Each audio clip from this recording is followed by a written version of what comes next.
Aujourd'hui, c'est mardi, vous êtes donc bien sur Radio Olomouc. Le docteur est tout le week-end en congrès avec la République tchèque et cette review sera donc un peu plus courte que d'habitude. Je serai la voix du Dendrobat Doctor et nous sommes ensemble pour faire l'état de la recherche sur l'épidémie de Covid-19. Bienvenue à tous sur l'écho des labos. Fail de la semaine. Maintenant que la question du vaccin est sur la table et malgré l'annonce présidentielle comme quoi il ne serait pas obligatoire en France, les rumeurs vont bon train. La dernière en date étant que l'Espagne rendrait, elle, le vaccin obligatoire, avec une amende de 3 000 € à la clé pour quiconque refuserait. L'info, ou plutôt l'intox, est arrivée chez nous via Planète 360, qui semble avoir joué au jeu du téléphone arabe avec ses sources. Il tient en effet son information du Courrier du soir, dont la version espagnole, El Correo de la Tarde, qui n'a rien à voir avec le prestigieux Il Corriere della Sera italien, mais qui joue visiblement sur le nom, renvoie elle vers 20 minutos. 20 minutos parle en réalité d'une proposition faite par le gouverneur régional de la Galice, et ne concernant que cette région donc. La proposition veut considérer le rejet de la vaccination comme une infraction, dans le cas où ce refus aurait une répercussion pouvant constituer une infraction grave si le dommage causé est important. Elle vise donc surtout les anti-vaccins, plus que les gens qui doutent, et viserait, si elle est acceptée, ce qu'elle n'est clairement pas encore, à protéger les personnes fragiles contre les dommages causés par le refus de vaccination des autres. Découverte de la semaine. Connaissez-vous le principe de sérendipité ? C'est ce qui fait naître une découverte scientifique de la rencontre d'un heureux hasard et de l'œil attentif d'un chercheur qui sait voir le potentiel du dit hasard. C'est ce qui est visiblement arrivé à AstraZeneca et Oxford avec leurs candidats vaccins. Lors des essais de phase 3, impliquant des milliers de personnes, il est évident que tous les volontaires ne viennent pas au labo recevoir leur injection et que cette partie est gérée par des prestataires. C'est suite à une erreur de l'un d'entre eux qu'une partie du groupe test s'est vue injecter par erreur une dose plus faible de vaccin lors de la première injection. Le schéma vaccinal en comprend deux. Alerté de l'erreur, Oxford décide toutefois, au lieu de sortir les cas de la cohorte, de les étiqueter différemment. Au lieu de placebo et de principe actif, l'essai comporte désormais 3 groupes, placebo, low dose et full dose. Et de leur injecter la seconde dose pleine normalement, afin de voir ce qui se passe. À leur grande surprise, si les résultats sont meilleurs que le placebo dans les deux groupes, avec une moyenne de 70% d'efficacité, il y a un écart énorme d'efficacité et pas du tout dans le sens qui était envisagé. Le groupe full dose montre une efficacité de 60%, là où le groupe low dose cartonne avec 90% d'efficacité. Les chercheurs sont perplexes et ont décidé de relancer un essai pour être sûrs de leur coup et essayer de comprendre ce qui se passe. Les hypothèses vont bon train, mais rien n'est certain pour l'instant. Pour plus de précision, retrouvez l'interview du professeur Sarah Gilbert, directrice de l'équipe de vaccinologie d'Oxford sur businessinsider.fr. Le lien est dans la description.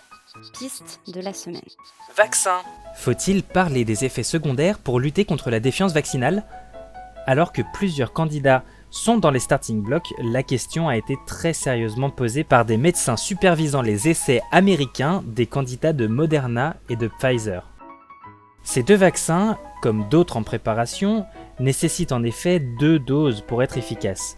Or, lors des essais cliniques, des effets transitoires, qui disparaissent entre 24 et 48 heures, et bénins, aucune aggravation de patient n'a été rapportée, mais impressionnants, courbatures, fièvre élevée, maux de tête et épuisement, ont pu apparaître. Les médecins sont donc inquiets, non pas à cause des effets, mais à cause de la réaction potentielle des patients qui, effrayés par les effets de la première dose, ne reviendraient pas pour la deuxième, et ne seraient ainsi pas immunisés. Lors d'une rencontre avec le CDC, Center of Disease Control, joli accent, merci. Ils ont donc insisté sur le fait que les autorités et les fabricants devaient parler sérieusement de ces effets. Le risque de dissuader les patients de cette manière étant, selon eux, plus faible que le risque de rejeter la seconde dose en cas d'effet secondaire non attendu. Retrouvez en lien dans la description les propos à ce sujet du Dr Sandra Freyhofer de l'American Medical Association. Joli accent, merci. Oh Nicotine. Suite à des données internationales qui montraient que les fumeurs tombaient moins malades que les autres, disponible sur le National Center of Biotechnology Information. N'y pensez même pas les gars. L'AP-HP va lancer un essai sur son personnel soignant, piloté par l'équipe de maladies infectieuses de la Pitié-Salpêtrière, sur un potentiel effet protecteur des patchs de nicotine. La molécule pourrait en effet être un inhibiteur du récepteur ACE2, une des principales portes d'entrée du virus. Les résultats sont attendus au printemps. Impasse de la semaine. Tabac. Contrairement à la nicotine seule, fumer ne va pas vous aider dans cette histoire. Si les fumeurs semblent, selon les premiers chiffres, effectivement tomber moins souvent malades, ils font beaucoup plus de formes graves quand ils le sont.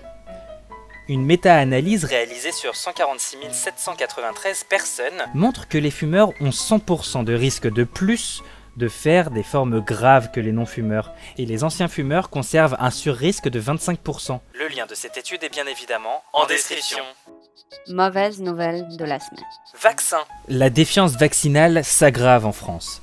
Un sondage Ipsos, réalisé sur un échantillon de 18 526 personnes de 16 à 74 ans, indique que l'intention de se faire vacciner contre le Covid, quand un vaccin sera prêt, est passée de 59% en août à 54% en octobre, classant la France loin en bas du tableau, la moyenne mondiale s'établissant à 73%.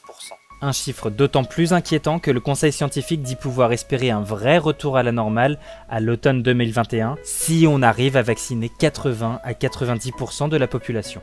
Bonne nouvelle de la semaine.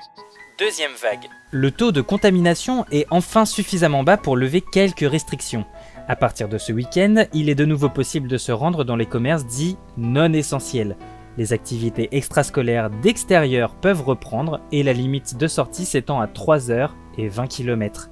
Attention toutefois, la suite du déconfinement ne pourra avoir lieu que si ces réouvertures ne conduisent pas à un rebond des cas. Aussi, par soutien, respect ou amour de ceux pour qui la réouverture est encore loin. On pense aux restaurants prévus le 20 janvier, aux bars qui devront sans doute attendre février et aux clubs qui auront peut-être à tenir encore plus longtemps.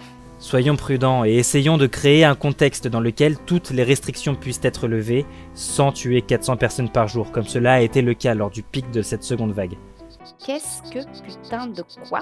Faut-il réellement laisser papy et mamie à la cuisine à Noël ? Oui, c'est une vraie question que les gens en viennent à se poser suite aux propos du professeur Salomon, conseillant, avec cette formule, de ne pas dîner dans la même pièce que les personnes âgées à Noël. Évidemment, ça a fait un tollé. Pour être honnête, j'ignore si c'est parce que la formule est choc ou si c'est parce que les gens supportent difficilement l'idée, pourtant véridique, que, en faisant le réveillon avec les personnes âgées en pleine pandémie, ils risquent réellement de les tuer. Du coup, je vous propose de faire un petit point sur ce qu'il convient de faire à Noël. Si vous n'avez plus de papy ou de mamie... Moi je pense que la question est vite répondue. Si vous ne tenez absolument pas à avoir papy ou mamie à Noël, vous n'êtes pas obligé de tolérer ce que vous n'acceptez pas en temps normal juste parce qu'il y a un sapin dans le salon. Si vous faites partie des gens pour qui la question se pose, alors il faut se la poser vraiment et ne pas juste faire l'autruche en se disant que tout va bien se passer par le miracle de la magie de Noël. Êtes-vous prêt à prendre le risque que vos parents âgés en meurent ? La question est plus subtile qu'il n'y paraît. Si mamie est en phase terminale de son cancer, que c'est probablement son dernier Noël et que vous l'avez chérie toute votre enfance, elle a sans doute plus besoin de votre présence et de se sentir au milieu des siens que de sécurité sanitaire. Rester en vie n'est pas forcément une fin en soi.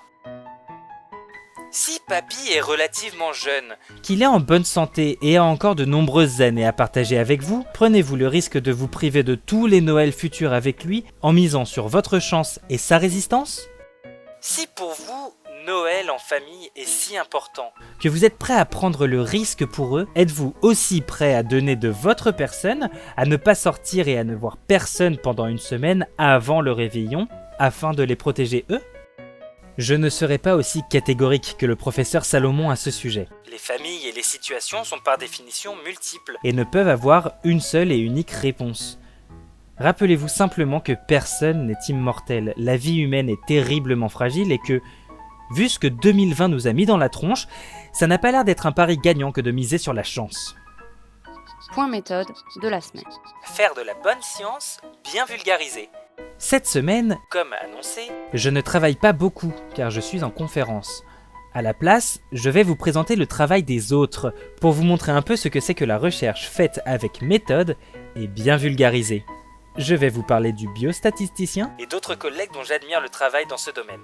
C'est quelqu'un que je connais personnellement. On bossait ensemble sur le débunkage d'un article qui racontait que le Covid n'avait fait aucune victime et que tous les morts étaient dus au confinement. Avant que Hold Up sorte et nous oblige à tout lâcher pour traiter l'urgence. Mais ne vous en faites pas, ça sortira quand même et ce sera ici, bien évidemment. Il est un des co-auteurs d'une méta-analyse revue par les pairs et considérée de grande qualité, publiée dans un journal sérieux et renommé. Le lien est en description. Cette étude a été réalisée sur leur temps libre, sans fond, sans structure, juste parce qu'ils estimaient que ça devait être fait. Le processus d'écrire, de soumission et de publication est raconté sur sa chaîne YouTube, que vous trouverez en description, tout comme le site entier pour expliquer et vulgariser leur étude, car les co-auteurs voulaient que leurs études soient compréhensibles par le plus grand public. Ils n'ont cédé ni aux menaces, ni à l'intimidation, ni aux campagnes d'insultes qu'ils ont essuyées, et leur simple réponse face à la diffamation et aux attaques a été pour l'un des co-auteurs et une autre petite équipe motivée de démontrer que leurs contradicteurs n'étaient pas sérieux car leurs travaux étaient acceptés dans les journaux publiant n'importe quoi, comme un article montrant que l'hydroxychloroquine protège des accidents de trottinette par exemple. L'article, bel et bien publié puis rétracté dès qu'ils ont signalé le canular, est disponible en description. Et pour parachever leur démonstration, ils ont raconté toute l'histoire de ce papier canular, pourquoi ceux qui publiaient dans cette revue n'étaient pas crédibles, et ce qui se passe à l'intérieur des parties de la recherche qui dysfonctionnent, sur le blog d'un des co-auteurs, sur mimiriudo.com. C'est chou comme nom, j'aime bien. Donc ne restez pas que chez moi, et allez voir aussi le travail des collègues, ça en vaut vraiment la peine. En espérant avoir pu apporter un peu de lumière dans le chaos ambiant, je rends l'antenne. Et on y retourne la semaine prochaine car l'épidémie n'est pas prête de nous rendre les congrès en présentiel. En attendant, prenez soin de vous et des chercheurs qui bossent dur, et autant que possible, restez chez vous. Bisous. Bisous.